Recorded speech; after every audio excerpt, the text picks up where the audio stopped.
காங்கிரஸ் பேரியக்கத்தினுடைய செய்தி தொடர்பாளர் திரு ஹிதாயத்துல்லா. நால்வரை வரவேற்று நிகழ்ச்சிகள் போலாம். 4 பேருக்கு வணக்கம் சார். வணக்கம் சார். வக்ஃபு வாரிய சட்ட திருத்தம் குறித்த ஒரு ரெசல்யூஷன் போட்டிருக்காங்க. பாஜக அரசுக்கு கண்டனம்ட்டு நிறைவேற்ற துடிக்கும் ஒன்றிய அரசுக்கு கண்டனம்னு இவங்க சொல்லும்போது இந்த சட்ட இந்த திருத்தம் ஜேபிசியினுடைய இது ஏற்கப்பட்டு விட்டது. அதை மக்களவை தலைவர்கிட்ட கொடுக்க போகிறாங்க போல இருக்கு. என்ன இந்த தீர்மானத்தின் மூலமாக நாங்கள் இதை பேச போகிறோம் அப்படிங்கிறத இவங்க முன்கூட்டியே சொல்லிட்டாங்க. இதனால் என்ன நடக்கும் சார்? அது வராமல் நிறுத்துவதற்கு ஏதாவது வாய்ப்பு இருக்கா? தடுப்பதற்கான வாய்ப்புகள் இருக்கா? வக்ஃபு விஷயம் வர்றதுக்கு முன்னால் நாம் இன்னைக்கு பேசக்கூடிய ஆளுநர் விஷயத்தில் ஒரு விஷயத்தை நான் சொல்லி ஆகணும்.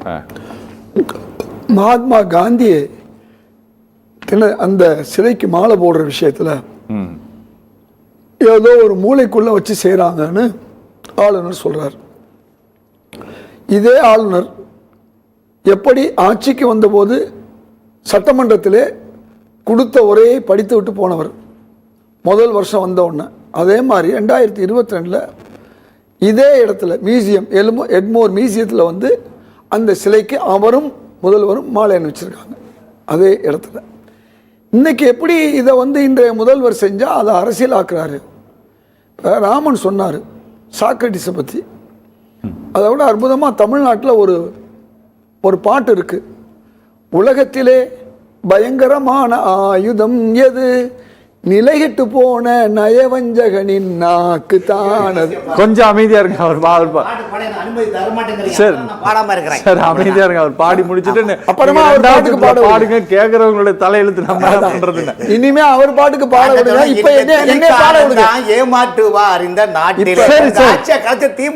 திமுக ஆட்சியை கலைச்சு சார் கொஞ்சம் அமைதியா இருங்க. அவரை பேச அனுமதிங்க தயவு செஞ்சு. நான் நீங்க பேசும்போது குறுக்கிடவே இல்லை. நானும் குறுக்கிடல. அவர் பேசும்போது எனக்கு கண்டபடி பேசினா தான் உண்மையா அந்த பொய்யா உண்மையான மக்களுக்கு தெரியும். ராமன் நல்லாவே பேசட்டும். உண்மை கசக்கும். உண்மை காங்கிரஸுக்கு கசக்கும் சார். கொஞ்சம் அதனால பிஜேபியை பொய்ஜேபின்னு சொல்றாங்க இல்லையா, அது உண்மைங்கிறத மக்கள் தெரியணுங்கிறதுக்காண்டி தான் நான் கம்முன்னு இருந்தேன். அவர் அதனாலதான் 400 இடம்னு சொன்னவங்கள 240 சொல்லுது. திமுக சட்டமன்ற தேர்தலில் நாங்கள் 200 தொகுதியை கைப்பற்றும் சொல்றீங்களா? இதுக்கு நீங்க என்ன சொல்றீங்க? மரியாதை இல்லாம பிறரை அவமதிக்கிற மாதிரி குறுக்க பேசக்கூடிய இந்த குறுக்கீடுங்கிறது தேவையில்லை. அவரை கொஞ்ச நேரம் வேணா பேச விடுங்க. நான் பாட்டுக்கு அமைதியா இருக்கேன். என்னை தொடர்ந்து பேச விடுங்க. என்ன அர்த்தம்? அவர் சொன்னதுதான் நானும் சொல்றேன். பயங்கரமான ஆயுதம் எது? நிலைகட்டு போன நய வஞ்சகனின் நாக்குத்தான் அது. அதுதான் இன்னைக்கு அன்னைக்கு போகும்போது அதே இடத்துல போனால் அது மூளை முடுக்குன்னு தெரியல. அதே சட்டசபையில் பேசினவங்களுக்கு அடுத்த சட்டசபையில் பேச வரும்போது நான் பேச மாட்டேன்னு சொன்னால் என்ன அர்த்தம்? இதுதான் கேள்வி. அன்னைக்கு அதே மரபு தான், தமிழ் தாய் வாழ்த்து தான், இறுதியாக ஜனகணமன தான். நான் என்ன கேட்குறேன், இப்படி ஒரு நாக்கு இருக்குமா? காந்தி மேலே உங்களுக்கு என்ன அப்படி என்ன அன்பு? என்ன நடந்துச்சு? மகாத்மா காந்தி கொலைக்கு முன்னால மகாத்மா காந்தியுடைய அந்த உதவியாளர் நையார் பேசணுமா? நான் சொல்றேன், பேசினா தான் முடியும். ஏன்னா மகாத்மா காந்தி கொலை செய்யப்பட்ட தினம், இன்னைக்கு கொல்லப்பட்ட தினம். அதனால பேசலைன்னா நான் ஒரு கட்சியில பொறுப்பாக இருக்க முடியாது. நையாருங்கிறவர் சொல்றாரு, ஆர்எஸ்எஸ் காரங்க இன்னைக்கு ஒரு நல்ல செய்தி வரும், வெள்ளிக்கிழமை எல்லாரும் ரேடியோவுக்கு பக்கத்தில் உட்காருங்கன்னு சொன்னார். என்ன செய்தி வந்துச்சு? மகாத்மா காந்தி கொல்லப்பட்டார். சரி, அது மட்டுமல்ல, இனிப்பு வழங்கினாங்க இன்னைக்கு மகாத்மா. இதெல்லாம் ஆர்எஸ்எஸ் விரும்பக்கூடிய சனாதனம் சொல்லக்கூடிய இல்ல சார். 1940 சார் அந்த பழைய கதையை பேச நான் பழைய கதைக்கு நான் வரல சார். இடையே பேசுறதுக்கு நான் பதில் சொல்லனா கேட்கறவங்க என்ன நினைப்பாங்க? சரி, கொஞ்சம் ஜின்னா பாகிஸ்தானை கேட்கறதுக்கு 10 வருஷத்துக்கு முன்னால ஆர்எஸ்எஸ் பாகிஸ்தானை பிரிச்சு கொடுக்கணும்னு சொல்லிச்சா இல்லையா? தீர்மானம் போடுச்சா இல்லையா? ரைட். இப்ப அது இருக்கட்டும். இப்ப இப்படி ஒரு மோசமான ஒரு கவர்னர் வருவார்னு அரசியலமைப்பு சட்டத்துக்கு தெரியல. இருந்தாலும் ஒன்னு எழுதிட்டாங்க. தேசபக்தி நிறைந்த தமிழகத்தினுடைய நிலைமைகளை அறிந்தவரான மோசமான அவர் பேசிட்டு சார். அதாவது அரசியல் அமைப்பு சட்டம் எடுக்கும் போது என்ன தெரியுமா எழுதுனாங்க? ஆளுநர் பதவி நீக்கப்படும் வரைன்னு ஆரம்பிச்சாங்க. அது தெரியுமா உங்களுக்கு? நீக்கப்படும் வரை இப்படி நடந்துக்கணும்னு சொன்னாங்க. இன்னைக்கு ஒரு வார்டு கவுன்சில் இருந்து குடியரசுத் தலைவர் வரை நீங்க சொன்ன மாதிரி தேர்ந்தெடுக்கப்படுறாங்க. இவர் தேர்ந்தெடுக்கப்படாத ஒருத்தருக்கு என்ன அதிகாரமோ அந்த அதிகாரத்தை தாண்டி இவர் என்ன செய்யணும்? தமிழ்நாட்டு மக்களுக்கு நிதி கொடுக்கணும்னு கேட்கக்கூடிய இடத்துல இருக்கவர் அதை பத்தி பேசல. தமிழ்நாட்டு மக்கள் நீட்ட விரும்புறாங்க, என் மக்கள் என்னுடைய அரசுன்னு சொல்ல வேண்டிய ஒரு ஆளுநர் அதை சொல்ல மறுக்கிறார். அப்ப தமிழ்நாட்டு மக்களுக்கு இந்த திட்டங்கள் டங்ஸ்டன் திட்டத்தை பத்தி வாயை திறக்கல அவர். ஒட்டுமொத்த மக்கள் எதிராக இருக்காங்க. வேற வழி இல்லாம ஒன்றிய அரசே அதை நீக்கிருச்சு. நான் என்ன கேட்கிறேன், இப்படி இருக்கக்கூடிய ஒரு சூழல்ல ஒரு ஆளுநர் இன்றைக்கு இவ்வளவு தேவையில்லாமல் மோசமாக பேசுறார்.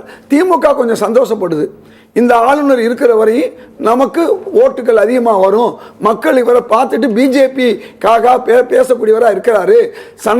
ஒரு ஆளுநர் மத ரீதியா இருக்கக்கூடாது. ஒரு மதத்தை நான் சனாதனன் பேசுறாரு, சாதி ரீதியா இருக்கக்கூடாது. ஒரு வகுப்பாரை மட்டும் கொண்டு போய் அங்கே ஆளுநர் மாளிகையில் கொண்டு போய் வச்சுக்கிட்டு ஆலோசனையை கேட்டு தமிழ்நாட்டை வழி நடத்துறாரு. இதெல்லாம் மிகப்பெரிய மோசமான ஒரு சூழல். இவர் மாற்றப்பட வேண்டியவர்.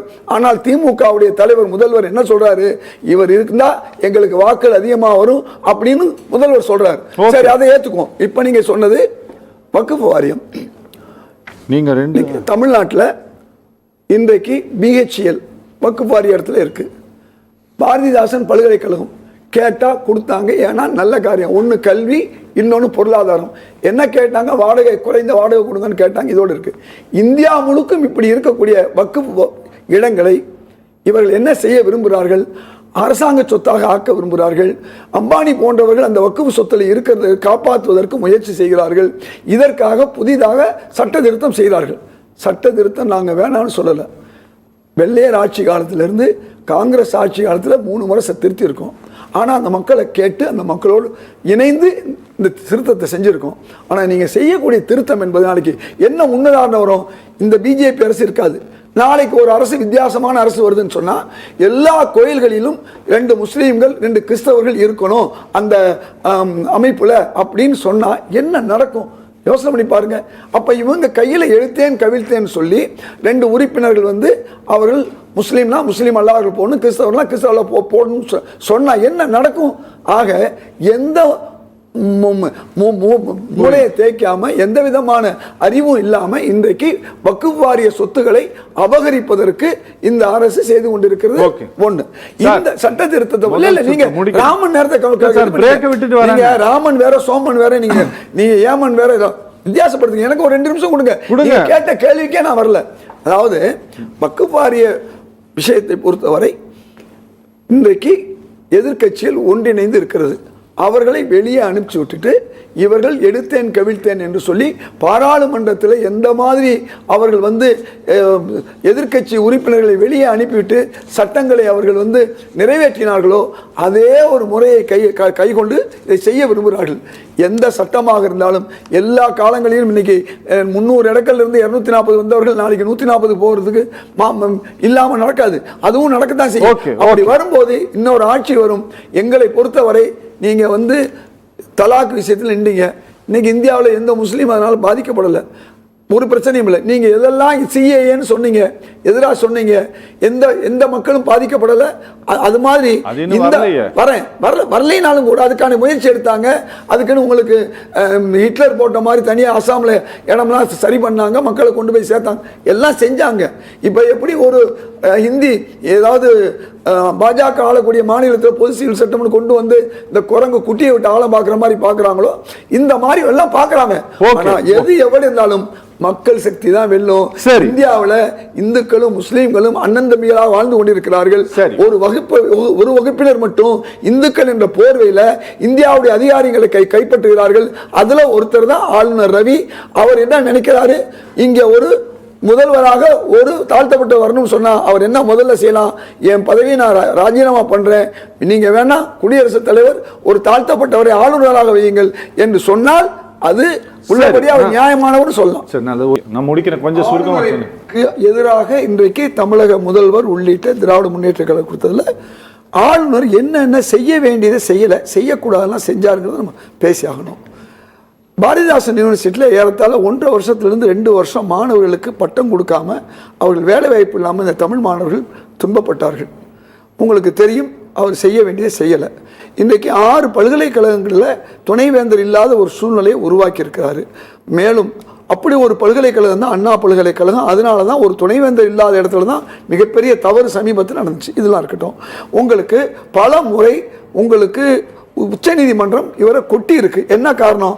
பேரறிவாளன் விடுதலை விஷயத்துல எவ்வளவோ வாய்ப்பு இருந்தும் கூட அவர் செய்யாதனால நீ விடுறீங்களா நாங்க விடவான்னு கேட்கக்கூடிய அளவுக்கு உச்சநீதிமன்றம் போச்சு. இப்படி ஒவ்வொரு விஷயத்திலும் இவர் செய்ய வேண்டியதை செய்யல. அதே மாதிரி நிதியை கேட்கணும், அதை கேட்கல. தமிழ்நாட்டுடைய கவர்னர், தமிழ்நாட்டுடைய சம்பளத்தில் அவர் இருந்து கொண்டிருக்கிறார், அதை அவர் கேட்கல.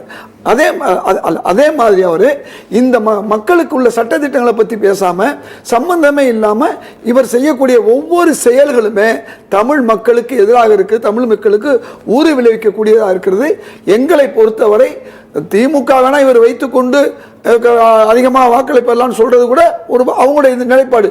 இது போன்ற ஒரு மத வெறி, சாதி வெறி உள்ள ஒருவர் திருவள்ளுவரை காவி அடையாளப்படுத்துவதும், வள்ளலாரை எத்துணையும் பேதமுறாய் எவ்வுயிரும் தம்முயிர் போல் உள்ளே ஒத்துரிமை உடையவராக வைக்கின்றார் யாவர் சொன்ன அந்த வள்ளலாரையும் காவி பூசுவது என்று தமிழக மக்களுடைய கலை, பண்பாடு, மதங்களிலே தலையிடக்கூடிய ஒருவரை வெகு விரைவில் நீக்க வேண்டும் என்பது. ஏன்னா ஏற்கனவே 6 மாசமா அவர் எக்ஸ்டென்ஷன்ல இருக்காரு, அது எக்ஸ்டென்ஷன் கூட கொடுக்கல.